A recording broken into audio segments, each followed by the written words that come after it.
Mtazamaji, ninakusabahi popote ulipo, hujambo na karibu. Natumai Alhamisi yako inakuendea vema. Mchana wa leo ikiwa imegonga saa 7 kamili saa za Afrika ya Mashariki, tunazo taarifa chungu nzima kutoka maeneo mbalimbali humu nchini. Mienyi wako Andrin Kilemi, karibu tuandamane sote hadi tamati. Na tunaanza na taarifa kuhusiana na mfumo wa ufadhili wa elimu vyuoni, ambapo hisia tofauti zimeibuka kutokana na mfumo huo, na ambapo wazazi wanahisi kwamba gharama ya karo ya elimu ya juu imepanda. Tupate kusikia maoni ya wakazi ambao pia ni wazazi kutoka kaunti ya Pokot Magharibi. This county is a marginalized county and wanafunzi hata kwenda shule hadi sisi tusome hadi penye tumefika, it has been because government imetusaidia. So I was requesting if there could be a favor to fanyiwe equal, not all counties to be funded equal. Let them consider the marginalized counties so that everyone will learn. You're putting more pressure on education.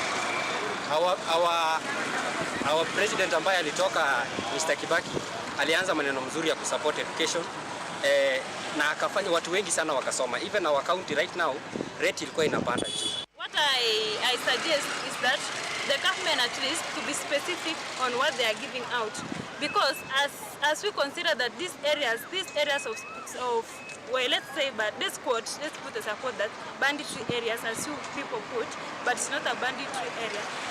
It will affect so much. So because we want here West Pokot, we want 100% transition to campus to. Na baadhi ya wakilishi wakuu wa shule katika kaunti ya Kisii wameunga mkono mapendekezo kuhusu mtaala, wakisema utasaidia kuimarisha maendeleo kwa wanafunzi. Aidha, walitoa mapendekezo kwa serikali ya kitaifa kuhusu jinsi ya kuboresha zaidi mfumo mpya wa elimu. Akizungumza katika shule ya msingi ya Mobamba, kaunti ya Kisii, wakati wa sherehe za kutoa zawadi shuleni, mwalimu mkuu Meshak Nyakeriga amepata programu ya chakula cha mchana kukamilishwa. Alidokeza kwamba wanafunzi kutoka kwa familia zisizojiweza walikosa mlo, na hii iliathiri kuzingatiwa kwao katika masomo, miongoni mwa athari nyingine binafsi ikiwemo kukosa viatu.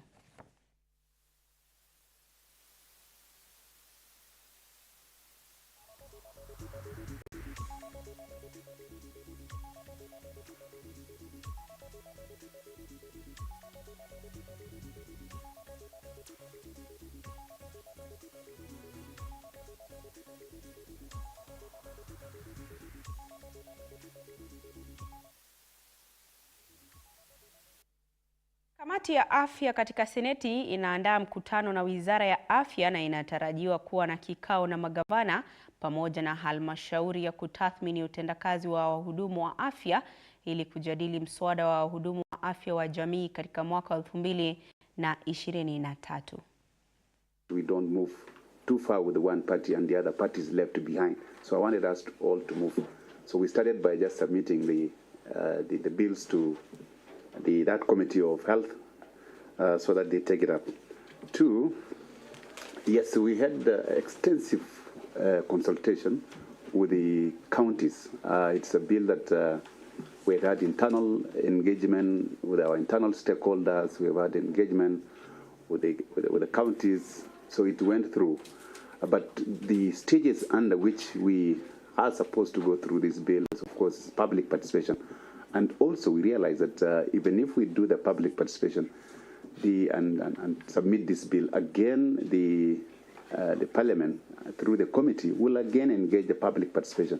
So we said let's do a public participation that's all inclusive, all the stakeholders are involved, and therefore once the bill then is tabled before the full house of the committee, it has gone through all the processes. So we are not going to leave any process out. Counties have been engaged. They have given their comments. We have inputted some of their comments. Then we said, why do we go the other stakeholders? Let's just have one bill that will be processed together. That's why we handed it over to the committee. On the primary health care bill that the ministry drafted, Honorable Senator Chimera, is that it's a very elaborate bill that covers everything. You realize that our referral systems in the country who are not very organized, and therefore you find that services are being crowded at a very high level when some of these services are supposed to be offered at a lower level, because we have categorized the levels of treatment in our country in terms of healthcare. Level 1, level 2, level 3, level 4, 5, and finally the referral system, which is level 6 at the national level. So we in the primary healthcare bill, therefore, it captures all that on the referral systems that is supposed to be there. So, and also it maps out all the primary healthcare networks. That means who are these people who are providing service. So all the bill therefore provides for mapping of the primary healthcare network. We know where they are. And then when you're talking about like this community health unit, then we've also defined it, how many members. And then you're aware that we're also coming up with the community health promoters. So we've also defined these community health promoters and what will they be doing within the community and within the community health unit. So they are, it spells out clearly what are they supposed to do within the community health system. And then the issue of referral comes in. The other thing is that we also realize that at the NHIF only deals with the hospitalization, but it forgets the preventive, promotive aspect of health. So this bill also captures that and provides for a fund that will be. Tuachane na haya ya afya sasa, mtazamaji, tuangazie masuala ya elimu, ambapo washikadau katika sekta ya elimu eneo la Namanga, kaunti ya Kajiado, wamewataka wazazi kuwa waangalifu na watoto wao, haswa wakati huu wa likizo ya mwezi wa Agosti. Wakiongozwa na mwalimu mkuu wa shule ya Namanga Township Paul Kipsang, wamesema wanafunzi huwa kwenye hatari haswa ya kujihusisha na dawa za kulevya na tabia nyingine potovu. Kwa upande wake, mtetezi wa walimu eneo hilo Eric Kolingo ameshukuru serikali kwa kuwaajiri walimu 5,000 kaunti ya Kajiado. Serikali pia imechukua pia hatua katika marekebisho na kuhakikisha ya kwamba ile tulikuwa tunasema mfumo huu una gharama zaidi, wao wenyewe wamesimamia na wameongeza mpaka capitation ya wanafunzi wetu. Kwa hivyo sasa hata gharama kwa upande wa wazazi itaenda chini. Wazazi tu tunawaomba, nyinyi pia mna majukumu, sisi tukiwemo, maana mimi pia ni mzazi. Na ni lazima tusimamie mahitaji ya watoto wetu. Majukumu yetu kama wazazi lazima tuyatekeleze. Urging the parents that they are to go and take care of their children.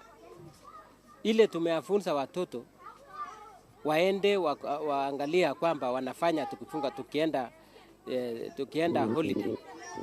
Waangalia wamejifunza. Mara kwa mara tunapata watoto wakati wanarudi shule ni kama tunaanzisha tena kufunza, sababu wamesahau yale yalikuwa tumeyafunza. So we are asking the parents when they go home, wakaribie watoto, wachunge watoto, wa make sure that they stay in discipline. Wasichana wetu tunataka tu pia wasaidiwe. Tunapoelimisha watoto wetu, tunawaelimisha madhara ya FGM na tunawaelekeza ya kwamba panapo kitu kama hicho kutendeka, kuna mahali wangeweza kukimbilia. Hata sisi wenyewe kama walimu wetu, walimu wao wanaweza kutupigia simu, sisi tunajua tutawasaidia vipi, na vile tumewasaidia hawa kujua madhara ya FGM, na wazazi wao pia wamejua madhara ya FGM. Sasa hivi wale wameshaelewa zaidi, hakuna mtu anataka mtoto wake apitie hali ya namna ile. Na mke wa naibu rais Dorcas Rigathi ametangamana na baadhi ya vijana chini ya mpango wake wa kuwarekebisha tabia katika kaunti ya Meru eneo la Timau. Takriban vijana 120 kutoka sehemu mbalimbali nchini ambao wamekuwa wakitumia dawa za kulevya wamewekwa chini ya mpango wake wa kuwarekebisha kitabia. Kundi moja limewekwa chini ya mpango wa upanzi wa miti katika kaunti ya Nyeri, lingine limekuwa likishiriki katika ufugaji, huku wengine wakihusika katika kazi ya sanaa kabla ya kusajiliwa katika taasisi za kiufundi. Mumerudi kwa laini na muko sawa sawa, na mkirudi nione mko kwa kazi, mfanye kazi, mpate familia, mtapate familia zenu. Wale wako ni baba, muende muwe baba, wale ambaye wanaweza shughulikia mama na watoto wao. Na hiyo ndio mimi iko ndani ya roho yangu, na nikiwaangalia mimi naona maisha yenu ya hapo mbele iko sawa. Na ndio nataka mukate kauli, mambo ya ulevi, mabangi na nini muachane nayo, ndio tuweze kufanya kazi ambaye Mungu aliwaleta kufanya katika hii dunia. Na hali ya simanzi imetanda katika kijiji cha Kitalarengan, kata ya Nakuyen, huko Kacheliba, County of West Pokot, baada ya mwanafunzi wa miaka 13 na mtahiniwa wa mtihani wa kitaifa wa darasa la 8 kushindwa kuendelea na masomo yake kutokana na matatizo ya moyo ambayo yamesababisha uvimbe katika sehemu hiyo ya mwili. Deborah Chepogisio, anaishi na nyanyake katika hali ya uchochole, amewahi kutishia kujitia kitanzi kutokana na hali yake, na hadi sasa huenda ndoto zake za kupata elimu zikadidimia baada ya wazazi wake kuonekana kukata tamaa kwa kushindwa kulipa ada ya matibabu yake. Mwandishi wetu wa kaunti hiyo Andrew Juma alifika nyumbani pake mwanafunzi huyo na kuandaa taarifa ifuatayo. Tunapofika nyumbani hapa, tunaikuta jamaa ya Deborah ikiwa imesononeka kutokana na hali ya mwanao anayezidi kudorora kiafya, huku masomo yake yakikatizwa. Saa hii mtoto akakuja kutoka mali mama yake kwake yuko chini, akakuja kana mimi, akasema koko kifua nani nauma. Akamwambia sasa nini jepo iko kila siku nauma, hata kimwambia aende kuni, anakuja anatupa chini kuni akachoka. Akakuja sema koko iko kitu nauma hapa, anamwambia sasa twende hospitali. Akaenda kudunga dawa. Na mimi tu na kushughulikia. Mama yake hana chochote, hata nini, hata kwake kienda saa hii nyumba yake, hata kuku hakuna, hata nini.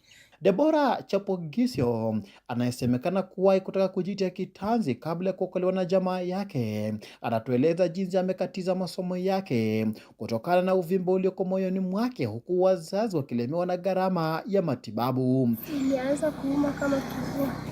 Sasa nilikuwa naendea shule day. Nikifika shule nilikuwa nachoka sana. Sasa hatukuwa najua ni nini. Ndugu yangu alinipeleka hospitali na wakapima. Walikuwa nadhani kifua, wakanidungia dawa ya pneumonia. Mpaka 2022 ndo wakapima sasa, wakajua kumbe ni shida ya roho. Sasa walipojua wakatuambia wanapeleka Nairobi, na hata hatuna pesa ya kupeleka huko. Kulingana na nyanyake Deborah, ndoto za mwanafunzi huyu moja baada ya nyingine zinaendelea kufifia licha ya wazazi kukiuza kipande chao cha ardhi kwa kusaka matibabu ya mwanao, ila hadi sasa mjukuu wake hana la kufurahia.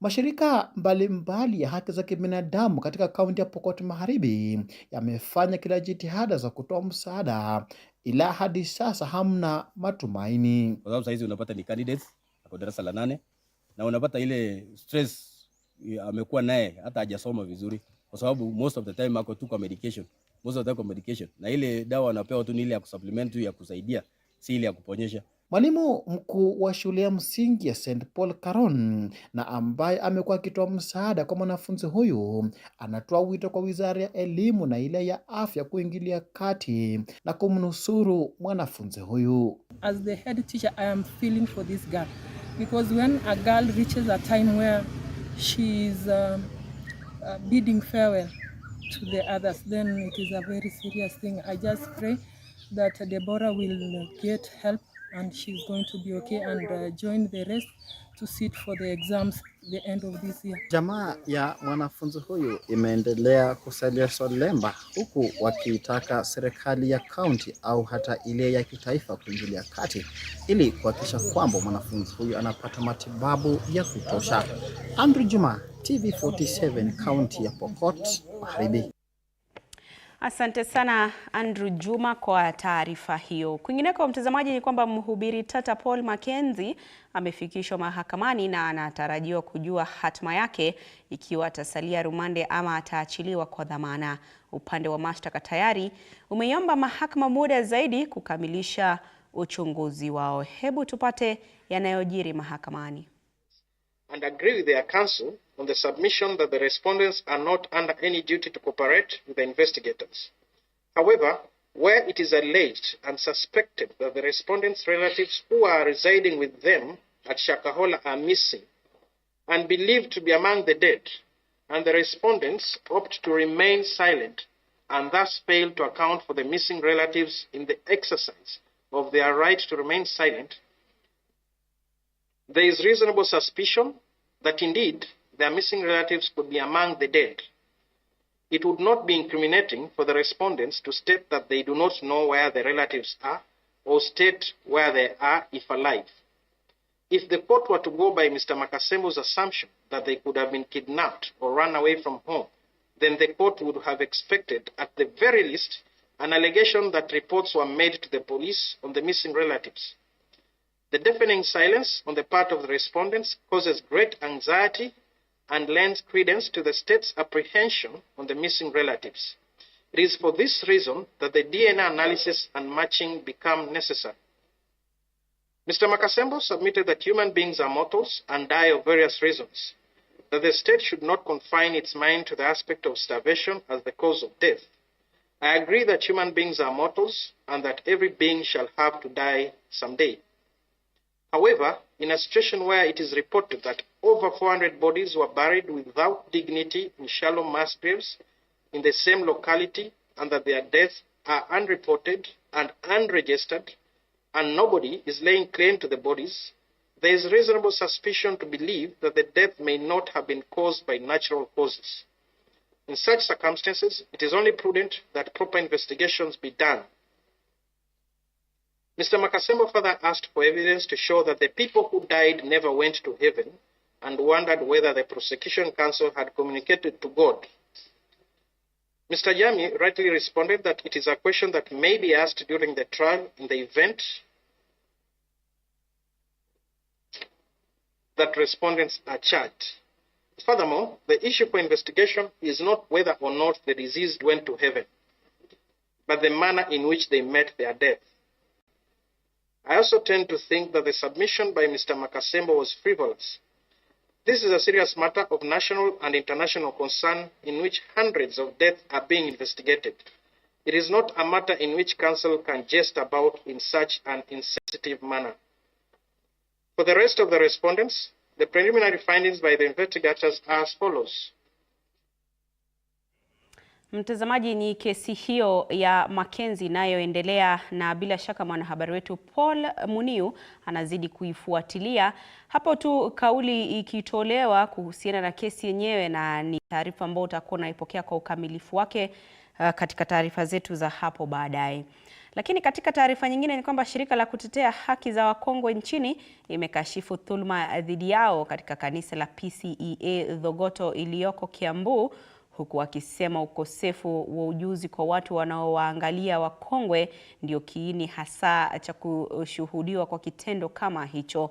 Mwenyekiti wa makundi hayo Elijah Mwega ametaka serikali kushughulikia ukosefu wa sheria ya kulinda wazee na kuitaka mswada mpya kuwekwa kwa bunge la kitaifa. Aidha, ameshauri washikadau wa sekta hiyo kushirikiana na makanisa na mashirika mengine yanayoangazia maslahi ya wakongwe. Older people of Kenya have been left behind in all areas, and the most serious is when we reach a certain age, even the insurance companies run away from older people. We need an act of parliament kuhakikisha Mkenya yeyote ako na haki sawa. Haki sawa ni kwamba, kwa nini unainsure mtoto wangu na nikizeeka unakataa kuniinsure? We are asking the government, we need a legislation for older persons.